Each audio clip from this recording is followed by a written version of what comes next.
Welcome back to Citizen One, exploring our urban future, and I am excited to say premium pulp fiction.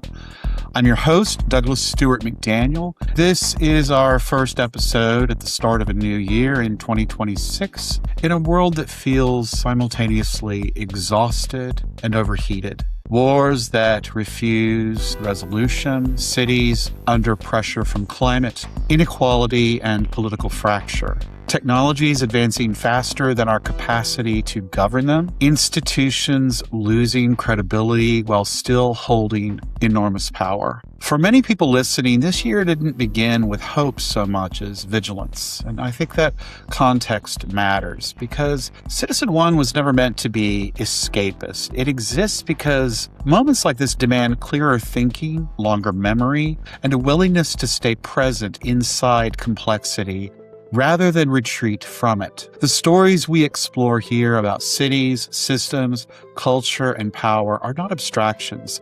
They are the environments we're already living in, whether we've named them yet or not. So if you're listening from a place of uncertainty, fatigue, or quiet resolve, you're not alone. This space is for people who are still paying attention, still asking better questions, and still trying to understand how the future is being shaped in real time, often without our consent, but never without consequence. So with that in mind, let's step into today's episode because I wanted to also share some important context with you. Citizen One is more than a podcast. It is an emerging, for lack of a better word, media brand where we explore stories at the intersection of innovation, culture, memory, and the past, present, and future of cities. But today we're stepping into a slightly different dimension and a kind of narrative frontier that I wanted to introduce. I wanted to take a moment to introduce premium pulp fiction properly, our Citizen One literary imprint and emerging publishing empire.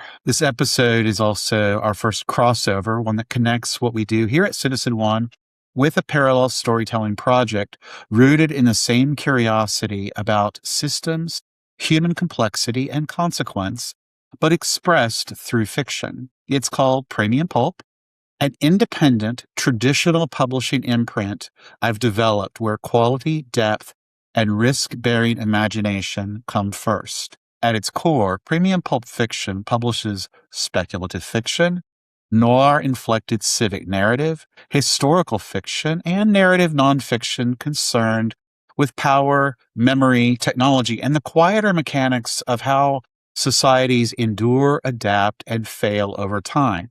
You can see that in my debut novel, Ghost Emperor, which follows the succession wars after the death of Alexander the Great in 323 BCE.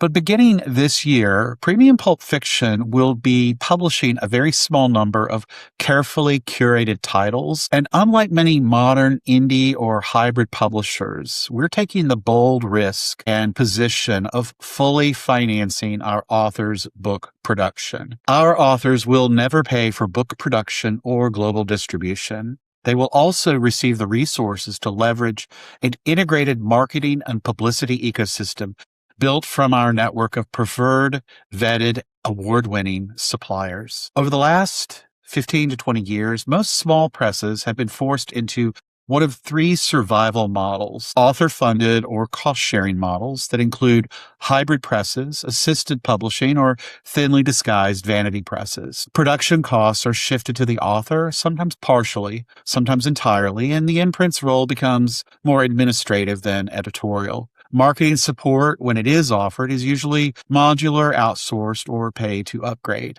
The second category are grant-subsidized or institutionally anchored presses, like universities and Arts Council-backed imprints, or nonprofit literary houses that sometimes fully fund authors, but they rely on external subsidy. Their marketing reach is often limited, conservative or academically scoped, and publicity ecosystems are pretty modest by design. And then there are the micro indies operating on sweat equity, and these presses finance production out of pocket, but at minimal levels, basic editing, templated design, limited print runs, and expect authors to self-market aggressively. Publicity ecosystems are informal at best and non-existent at worst, and they Neither do comprehensive editing, dev editing, or copy editing, and then final proofreading. What almost never exists anymore are small independent imprints that do all three of the following at once: fully financing production, developmental editing through distribution, retaining editorial authority and risk rather than transferring it to the author, providing an integrated marketing and publicity ecosystem rather than ad hoc support. That model used to be normal. We called it publishing. While publishers exist across a wide range of sizes and models, the largest U.S. trade houses, commonly referred to as the Big Five, retain the scale, capital, and specialized editorial, marketing, and publicity infrastructure required to support broad distribution and coordinated campaigns at volume. Most small and independent presses operate with significantly smaller budgets and far fewer specialized departments. And as a result, authors are often expected to source, coordinate, or directly manage much of their promotional and publicity work themselves. This context is what makes Premium Pulp Fiction's approach genuinely uncommon. We're structurally closer to a miniature traditional house than to a contemporary indie press. We're not simply financing books, we're absorbing uncertainty so that editorial decisions can be made upstream, slowly, and with coherence. Within that structure, the inclusion of a fully integrated marketing and publicity ecosystem is the clearest outlier. Most small presses either hand authors a checklist or provide one or two vendor introductions or rely on goodwill and improvisation. Very few embed authors into a preferred, already vetted network of publicists, designers, media prep, trailers, and positioning support. Doing so requires long-term relationship capital, not just money. So the honest framing is this, and I'm pretty excited about it.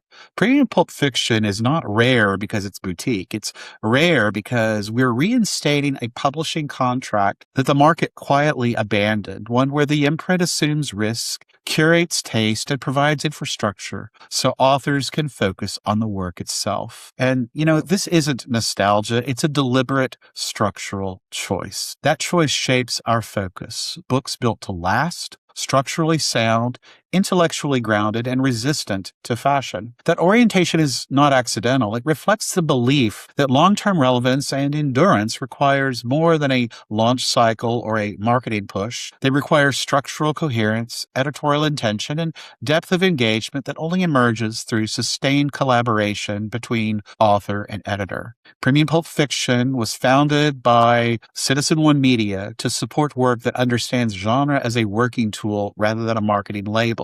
We are interested in stories that know where they come from, noir that remembers its debts, historical fiction that treats the past as something lived rather than staged, speculative work that understands systems, worlds, and story ecologies before it imagines their collapse. Handled seriously, genre does more than entertain. When handled carefully, structurally, morally, and contextually, genre becomes a way into complexity rather than a shortcut around it. Our publishing approach intentionally mirrors that complexity. Premium Pulp Fiction will operate as an independent traditional imprint, fully financing book production for our authors, including editorial development, copy editing, cover design, layout and formatting, distribution setups, media kits, and book trailers. This will allow editorial decisions to be made on the basis of quality and coherence rather than speed or scale. Now, that work extends beyond production. We focus on positioning, framing, and long-term relevance with attention to how a book will read 5 or 10 years after publication, not just how it launches for the next 90 days. That longer view matters because a great story, like a great city, continues to live and change after its initial debut, shaping and reshaping its readership over time.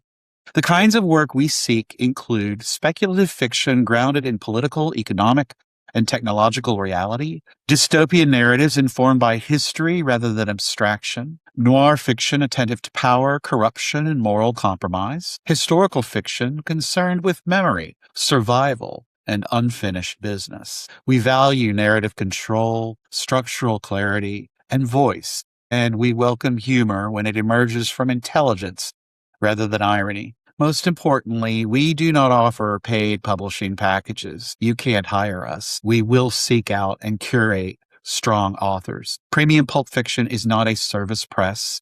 We seek projects that benefit from close editorial engagement and long-term positioning rather than rapid release cycles. This publishing philosophy, production financed in full, editorial risk assumed by the imprint, and a limited annual catalog will create space for seriousness rather than spectacle. It will allow fiction to ask big questions rather than announce its genre category before it earns the right. And it aligns with the way Citizen One interrogates systems, but through narrative intelligence rather than analytical exposition. With that foundation in place, I want to introduce the first author signed under this imprint who exemplifies the kind of work Premium Pulp was created to support. Van Shamrai is a Ukrainian science fiction novelist now living here in Barcelona, whose work is shaped by lived historical pressure rather than speculative distance. His fiction emerges from a close engagement with political systems, social fracture, and the long consequence of collective decisions,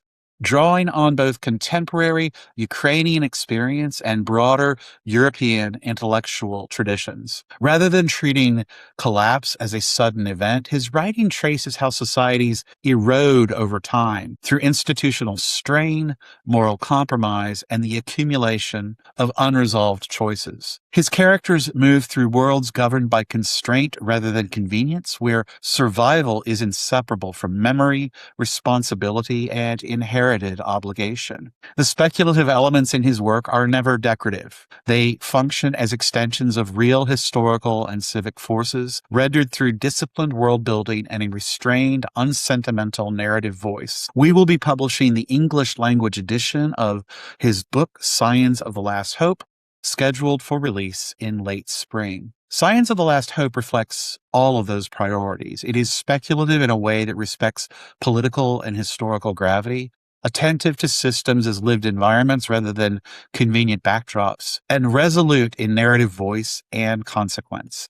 Its world is not a metaphor. It's an environment shaped by pressure, inheritance, and moral trade-offs that resist simplification. I'm excited to share that Premium Pulp Fiction is not here to rescue publishing nor to compete with high-velocity content engines. We're here to practice a standard of editorial responsibility that treats fiction as intellectual work, moral architecture, and imaginative infrastructure, work capable of carrying complexity without surrendering it for the sake of market clarity. That's why we exist, why we work the way we work, and why the English release of Scions of the Last Hope and Ghost Emperor and some of our other forthcoming titles matter, not simply as books, but as continuations of the narrative practices Citizen One has been built to explore. Thanks for listening. I'm your host, Douglas Stewart McDaniel, and 2026 promises to be a very exciting and important year for serious conversations about our future world.